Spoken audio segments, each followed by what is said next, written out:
सबको जय मसीह की। प्रभु यीशु के सुंदर नाम में आप सबको बहुत से आशीष। आज मैं फिर आपके सामने एक छोटा वीडियो लेके आई हूँ, ताकि मेरा वीडियो बनाने का मकसद ये नहीं है कि मेरे लाइक करने वाले ढेर सारे फॉलोवर्स हो, ये हो वो, मुझे ये सब नहीं। मुझे सिर्फ अगर मेरा उद्धार हो गया है, मैंने प्रभु यीशु को ग्रहण किया है और विश्वास किया है कि वही मेरा उद्धार करता है और वही मुझे अनंत काल के राज्य में साथ ले जाएगा, तो मैं उसका काम करना चाहती हूँ, क्योंकि उसने अभी हमें अब तक बचा के रखा। कोई मकसद है। आप सोचिए, बैठ के अकेले में बैठिए, सोचिए कि मैं अब तक बची हूँ या बचा हूँ, तो कोई मकसद तो है, किसी उद्देश्य से तो मैं आज ज़िंदा हूँ। तो मकसद को पहचानिए, परमेश्वर के राज्य में काम करिए, आगे बढ़िए। अगर आपको मौका नहीं मिल रहा है, तो आप घर बैठ के भी प्रभु के छोटे छोटे वचनों को शेयर कर सकते हैं लोगों के साथ में। वो पूरी दुनिया में जाता है, यूट्यूब के माध्यम से, फेसबुक के माध्यम से, तो आप शेयर कर सकते हैं। वो भी खरी शिक्षाओं को लेकर, लीपा पोती वाला काम नहीं, कानों की खुजली वाला कोई काम नहीं। ईमानदारी से, सच्चाई से, जैसे पतरस पौलुस यीशु की शिक्षाओं को लेकर चलते थे, और आज खरी शिक्षाओं को लेकर मसीह मध्य बैठक चल रहा है। और हमारे दानियल राज ब्रदर चल रहे हैं, और गोविंद ब्रदर चल रहे हैं, और दिल्ली के नीरज पास्टर जी, और बहुत ऐसे हैं जो परमेश्वर के वचन को शेयर कर रहे हैं, हर एक स्टेट में ले जाकर खरी शिक्षाओं को लेकर। उसमें थोड़ा सा भी मिलावट नहीं है, कट टू कट वचन से है। तो आप किसको चुनते हैं? परमेश्वर के साथ अनंत काल का राज्य या शैतान के साथ अनंत काल का नरक? ये हकीकत है भाइयों और बहनों, इसे आप समझने की कोशिश करिए। ये हकीकत है भाइयों और बहनों, इसे समझने की कोशिश करिए। इसे हंसी ठट्टा में मत उड़ाइए, क्योंकि दिन बहुत बुरे हैं और समय भी बहुत निकट है। तो अपने आप को सुधारिए। आपको पता है कि कितने समय का ज़िंदगी आपके पास यहाँ पे? बिल्कुल भी नहीं मालूम। आज अभी बैठे बैठे मैं भी जा सकती हूँ परमेश्वर के पास, ख़त्म हो सकती हूँ, या आप भी जा सकते हो चलते फिरते, है ना? या 40, 50, 60, 70, और ज़्यादा तो कोई जी नहीं पा रहा है। तो आप इस बात को समझिए और परमेश्वर का सुसमाचार फैलाइए। अगर आपका उद्धार हो गया, आपने उसको ग्रहण कर लिया है, पिता पुत्र पवित्र आत्मा के नाम पर बपतिस्मा लिया है, ग्रहण कर लिया है, तो उसका उसका काम कीजिए ना। खाली क्यों बैठे हो आप? उसका काम करिए, उसका मकसद को पूरा कीजिए। जिस मकसद के लिए आपको इस धरती पर रखा है परमेश्वर ने, उसके मकसद को जानिए और उसको पूरा कीजिए। तो मैं आपके सामने एक वचन शेयर करती हूँ कि हमें कैसी कलीसियाओं में नहीं जाना चाहिए। आज आप अपने आप को चेक करिए, सुधारिए कि आपको कौन सी कलीसिया में नहीं जाना है। ऐसी 7 कलीसियाएँ हैं, उसमें से मैं सिर्फ एक ही के बारे में बताऊंगी, लेकिन मैं टोटल 7 कलीसियाओं में नहीं जाना चाहिए, वो मैं आपको बता देती हूँ। तो पहले मैं बताती हूँ कि हमारे जो भविष्यवक्ता थे, जो हमारे राजा थे, और जो पुराने हमारे पुरखे थे, वो सब पिता परमेश्वर के वचन के, उसके अगुवाई, उसकी मर्ज़ी में चलते थे। जैसे हो गया सुलेमान, परमेश्वर की मर्ज़ी में चलता था। नूह हो गया, नूह ने अपनी इच्छा से नहीं बनाया, बोट परमेश्वर की इच्छा से बनाया। और सुलेमान ने भी अपनी इच्छा से नहीं भवन बनाया, परमेश्वर की इच्छा थी तभी उसने बनाया, है ना? लेकिन आप लोग अपने आप को जांचिए हैं कि आप किसकी मर्ज़ी से कलीसिया बना रहे हो, किसकी मर्ज़ी से कलीसिया बना रहे हो। आज आपका चर्च किसकी मर्ज़ी से चल रहा है और कैसे चल रहा है? जांचिए अपने आप को। पहला, हमें ऐसी कलीसिया में नहीं जाना चाहिए जहाँ संसार दिखाई देता है। जहाँ संसार दिखाई देता है, हमें ऐसी कलीसिया में नहीं जाना चाहिए। और दूसरा, जहाँ उद्धार का मार्ग बाइबल के अनुसार ना हो, ऐसे चर्च में भी नहीं जाना चाहिए। जहाँ उद्धार का मार्ग बाइबल के अनुसार ना हो, ऐसे चर्च में नहीं जाना चाहिए। और तीसरा, जहाँ बपतिस्मा बाइबल के अनुसार ना होता हो, लोग अपनी तरीके से एक ही नाम से बपतिस्मा देते हैं या छिड़काव का बपतिस्मा देते हैं, ऐसे हमें नहीं जाना है। और चौथा, जहाँ अन्य भाषा यानी जिब्रिश बोली जाते हैं, वहाँ पे नहीं जाना है।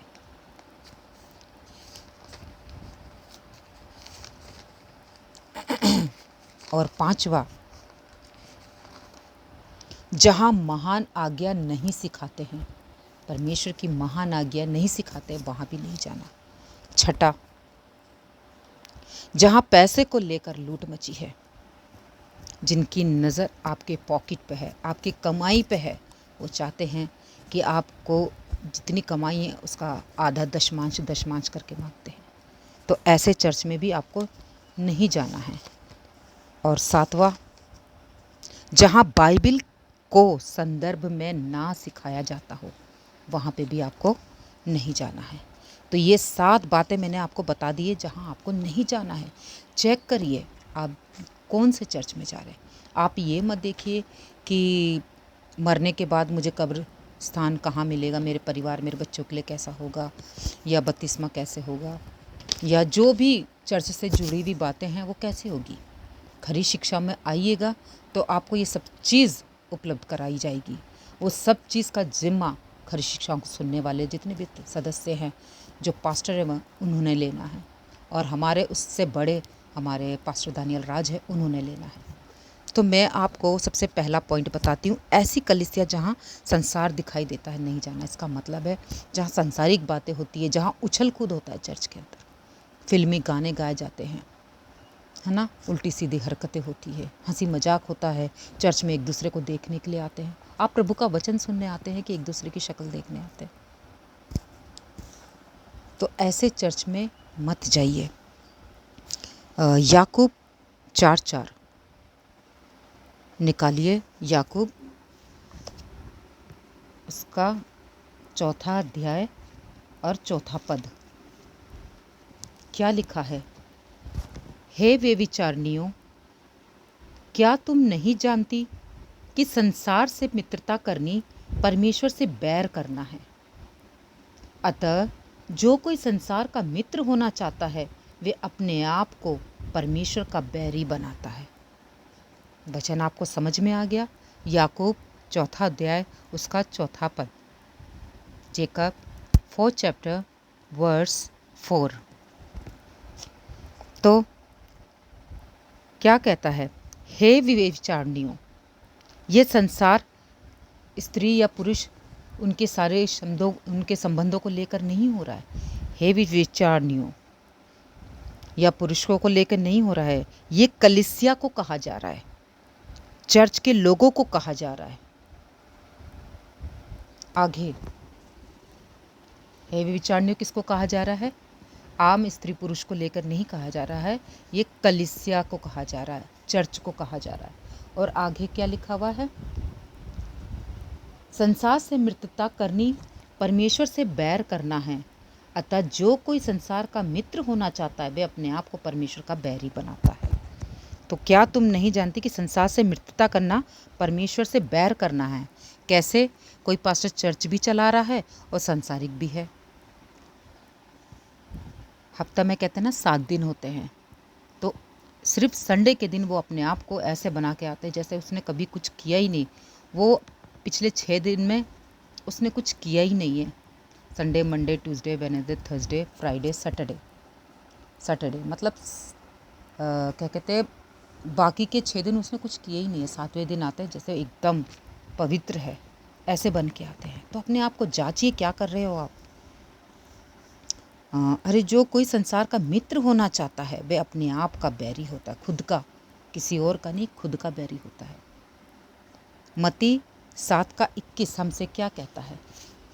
आइए हम पढ़ते हैं मत्ती 7:21। मत्ती 7:21 क्या कहता है? जो मुझसे हे प्रभु कहता है, उनमें से हर एक स्वर्ग के राज्य में प्रवेश ना करेगा। वचन हमसे क्या कहता है कि जो मुझसे हे प्रभु कहता है, उनमें से हर एक स्वर्ग के राज्य में प्रवेश ना करेगा, परंतु वही जो मेरे पिता स्वर्गीय पिता की इच्छा पर चलता है, वही जो मेरे स्वर्गीय पिता की इच्छा पर चलता है, वही मतलब परमेश्वर का होगा। तो इसमें लिखा है ना मत्ती 7:21 में, यूँ कहता है कि मैं तुझे नहीं जानता। हे प्रभु तो कहते हो आप, कहते हो मैंने प्रभु आपके नाम से मुर्दा ज़िंदा किया है, मैंने चमत्कार किया है, और मैंने लोगों को वीज़ा मतलब बाहर विदेश भेजा है, घर में उनको पैसे आए हैं बहुत, मतलब बहुत कुछ चंगा किया है लोगों को, गरीबों को, और जो बीमारियां थी उनसे ठीक किया है। तो आप जितने भी बहाना मार लीजिए, आप जितना भी मेरिकल कर लीजिए, लेकिन आप अगर वचन के अनुसार नहीं हैं तो आपका मसीह जीवन व्यर्थ है। अगर आप उसके हिसाब से नहीं चल रहे हो तो आपका जीवन व्यर्थ है। आप ये तो सोचिए, प्रभु पहले आए थे, चमत्कार किया, लेकिन चमत्कार के साथ जब वो मर के जी उठे 40 दिन उन्होंने क्या किया अपने चेलों के साथ? सुसमाचार सुनाया, वचनों को लेकर सटीकता से सुसमाचार सुनाया। तो क्या आप करते हो ऐसे? आप तो मोटिवेशनल प्रचार करते हो, मांगो तो तुम्हें दिया जाएगा, ढूंढो तो तुम मिले पाओगे, खटखटाओ तो तुम्हारे लिए खोला जाएगा। बातों के पीछे क्या लिखा है, क्या कह रहा वचन हमसे, इस बारे में तो डिस्कस आप करते नहीं हो। तो परमेश्वर आपसे क्या कहेगा? नेवर न्यू यू, मैं तुम्हें नहीं जानता। आई नेवर न्यू यू, मैं तुम्हें नहीं जानता। तो इस वचन के अनुसार याकूब 4:4 के अनुसार, हे वे विचारणियों, है ना, मुझसे दूर हटो करके बता रहे ना कि हे वे विचारणियों। इस वचन के अनुसार, हे वे विचारणियों, क्या तुम नहीं जानते कि संसार से मित्रता करनी परमेश्वर से बैर करना है? अतः जो कोई संसार का मित्र होना चाहता है वे अपने आप को परमेश्वर का बैरी बनाता है। तो आपको आई बात समझ में? आप जितना मर्जी मेरिकल कर लीजिए, जितना मर्जी सिंहासन में बैठ के बड़ी बड़ी बातें कीजिए, जितना मर्जी अपने पैरों के नीचे फूल बिखराए ताकि लोग आपका पैर छुए, आपको पापा जी कहे, ये वो, सब बेकार है, सब व्यर्थ है। ईश्वर को तूने क्या बना रखा? अपना बैरी बना लिया। आप अपने आप को चेक करो कि आप किस चर्च में जा रहे हो। चेक करो, कैसे करोगे? आजकल चर्चों में सांसारिक बातें बहुत हो रही है और धड़ल्ले से फिल्मी गाने गाए जाते हैं। जैसे मैंने आपको पहले ही बताया था, नाच गाना होता है और ऊपर से लड़ाई झगड़ा भी करते हैं, गाली गलौच भी करते हैं। अब फेसबुक यूट्यूब में रील्स बनाते हैं, देखते हैं, और यहाँ तक कि पास्टर लोग भी ऐसा करते हैं। इस चर्च को जितनी जल्दी हो सके आप इसे छोड़ दीजिए। आजकल कुछ चर्चों में मूर्ति पूजा धड़ल्ले से हो रहा है। पहला कुरिन्थियों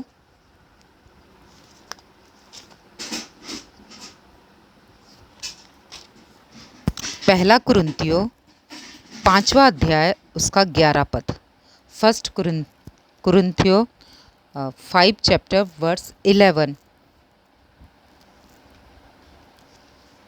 मेरा ये कहना है, यदि कोई भाई कहलाकर व्यभिचारी या लोभी या मूर्ति पूजक या गाली देने वाला या पियक्कड़ अंधेर करने वाला हो तो उसकी संगति मत करना। देख लो, मैं कोई बना के नहीं बोल रही हूँ, ये वचन आपसे साफ साफ बातें करता है। 1 कुरिन्थियों 5 चैप्टर वर्स 11।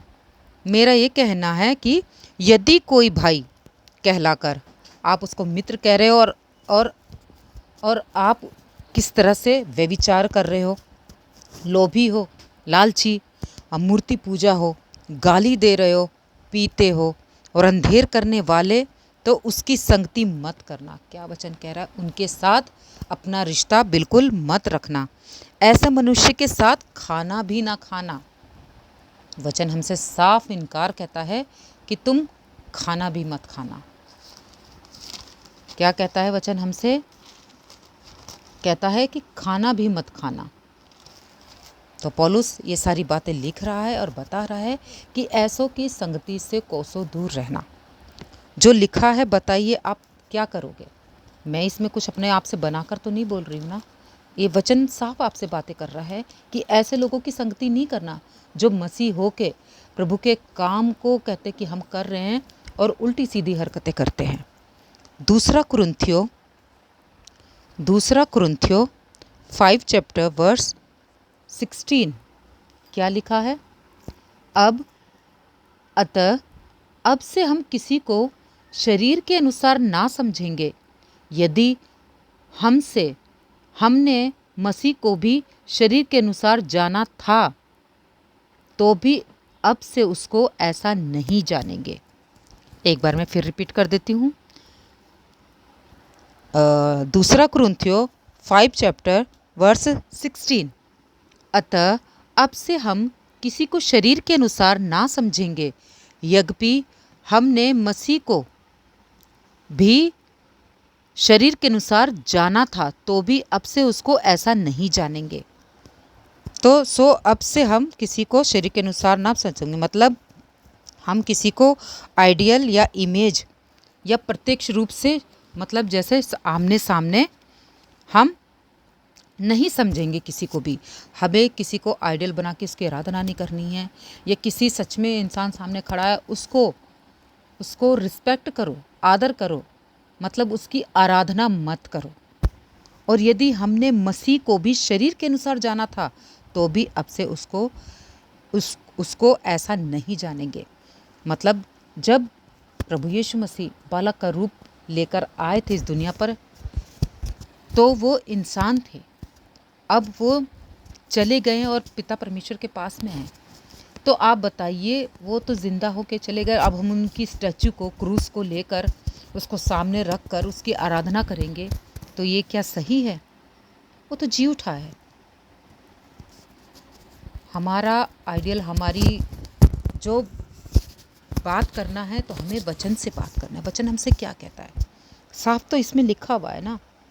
आप किसी को भी आइडियल बना के, अभी रोमन कैथलिक में देख लो, प्रोटेस्टेंट में देख लो, जवा विटनेस में देख लो, और माता यरूशलेम में देख लो, और ऑस्ट्रेलिया वाले, और काफ़ी ऐसे चर्चेस है जिसमें वर्शिप आइडल करते हैं, है ना, और इमेज बनाते हैं और उसकी आराधना करते हैं। और या तो कहीं कहीं पंजाब में तो देख लो, प्रत्यक्ष रूप से चल रहे हैं, उनके पैरों के नीचे फूले बिछा रहे हैं, इतना रिस्पेक्ट कर रहे हैं, उसकी आराधना तक कर रहे हैं। तो हम बड़ों की इज्जत कर सकते हैं, पास्टरों की इज्जत कर सकते हैं, लेकिन हमें उसकी आराधना नहीं करनी है। जब हम खुद प्रभु यीशु की, लिखा है वचन में, साफ वचन में लिखा है,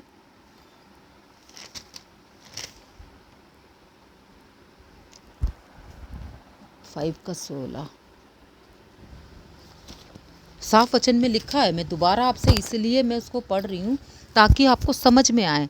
लिखा है कि यद्यपि हमने मसीह को भी शरीर के अनुसार जाना था जब वो इस दुनिया में आए थे, तो भी अब से उसको ऐसा नहीं जानेंगे। उसकी स्टैचू बना के, उसके क्रॉस को लेके, उसकी रोज़री को लेकर, है ना, हम उसका वर्शिप नहीं करेंगे। वर्शिप सिर्फ हमें सच्चे परमेश्वर की करना है। वो ज़िंदा है, हम यकीन करते इस वचन, इस बाइबल के अनुसार, जो इस बाइबल में वचन लिखा है उसके अनुसार। तो प्लीज़ अपने आप को सुधारिए और समझ लगाइए, बुद्धि लगाइए कि आप कहाँ गलत हो। फिर है कि तेल या होली वाटर बोलते हैं ना, जिसको आप विश्वास करना, ये भी मूर्ति पूजा के बराबर है। आप तेल भरवा रहे और कहते हैं इसमें पास्टर ने ब्लेसिंग की हुई है और ये किसी मरीज के इसमें लगाएंगे तो वो ठीक हो जाएगा। ऐसा कुछ भी नहीं है। अगर आपके फैमिली में कोई बीमार है, अगर वो ईसाई है, तो खुद दुआ करे। वचन में भी लिखा हुआ है, नए नियम में लिखा हुआ है, मुझे रेविजेंस याद नहीं है, लेकिन वचन में लिखा हुआ है कि आप खुद दुआ करें। अगर आप विश्वासी हो तो खुद दुआ करें। अगर अन्य जाति हो, जो प्रभु को नहीं जानते, भी नए नए आए, तो जाके फिर वो पास्टर दुआ कर सकता है। और ये बाइबल पानी वानी का कोई चक्कर नहीं है, तेल तूल का कोई चक्कर नहीं है। आपको डायरेक्ट प्रभु यीशु से प्रार्थना करिए।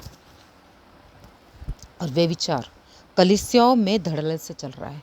पौलुस कहता है 1 कुरिन्थियों चैप्टर 5 के 1 में, मैं तुम में से ऐसे ऐसे विचार होते देखा। पौलुस खुद देखा है तभी कह रहा है, और आज की डेट में भी यही हो रहा है।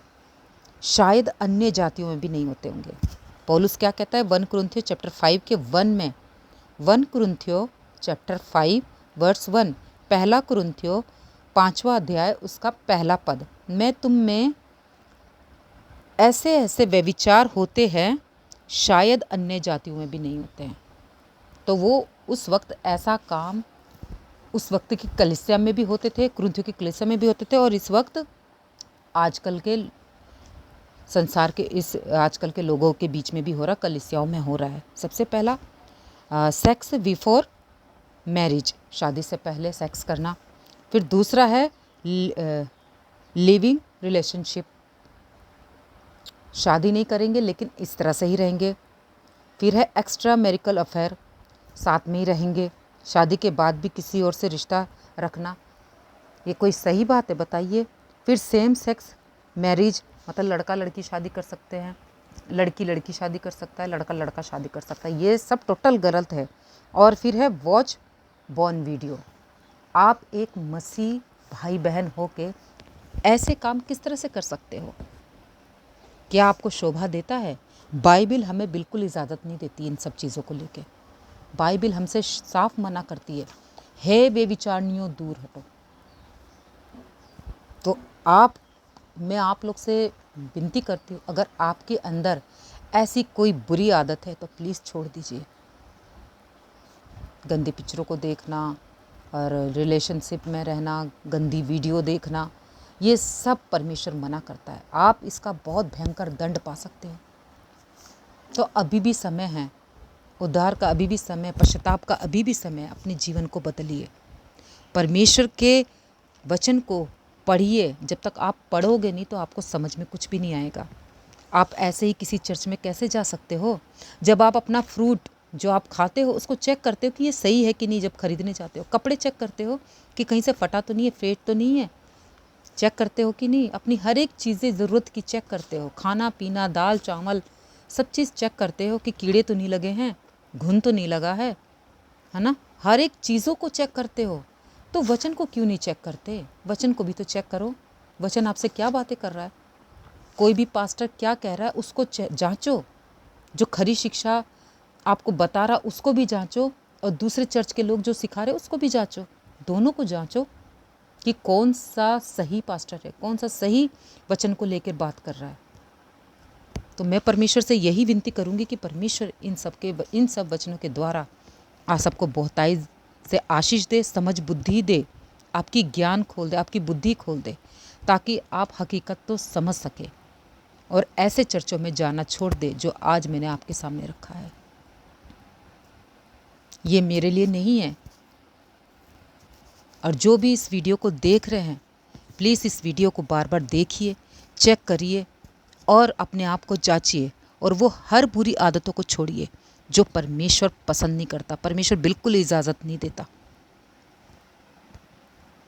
उसने कहा है ना वचन में कि जो डाली मुझ में नहीं फलती उसे वो काट डालता है। तो हमें परमेश्वर में, वचन में बने रहना है। तो अपना आप को सुधारिए, आत्मिक बनिए और सांसारिक नहीं, संसारिक से दूर रहिए। हम संसार में रह रहे हैं लेकिन हम परमेश्वर के लोग हैं और परमेश्वर के काम करना है हमें, यही हमारा मकसद है। तो परमेश्वर इस वचन के द्वारा आप सबको बहुतायत से आशीष दे। जय मसीह की।